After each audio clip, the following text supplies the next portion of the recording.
E aí, moçada, tudo bom? Um videozinho aqui da Mário Robson Oficina Mecânica. Estamos aqui com essa Pajero Full aqui, onde o cliente reclama de um barulho que ele sente proveniente aqui do pedal do embreagem. Ele pisa aqui no pedal, de vez em quando ele faz um barulho aqui, ó, certo? É o que você segura aqui, tem o barulho, tá vendo aí, ó? Nem sempre faz, é intermitente, tá certo? Tá vendo aí o barulho? Então a gente entrou em teste de atuador aqui do sistema do ABS, do sistema EBD e ABS. A gente entra aqui em teste de atuador do motor.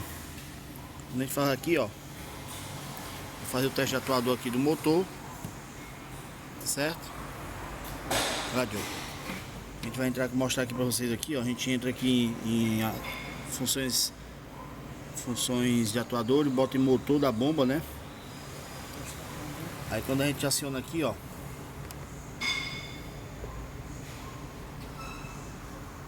a gente vai fazer o teste de atuador aqui. Quando a gente dá o comando, o acionamento do motor, gera-se um barulho, que é justamente o que o cliente reclama aí, ó.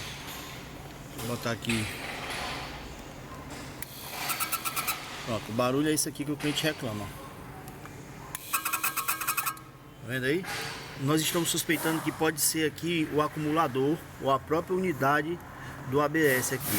Vamos para a primeira substituição só do acumulador e participo novamente para vocês aí, beleza? Valeu!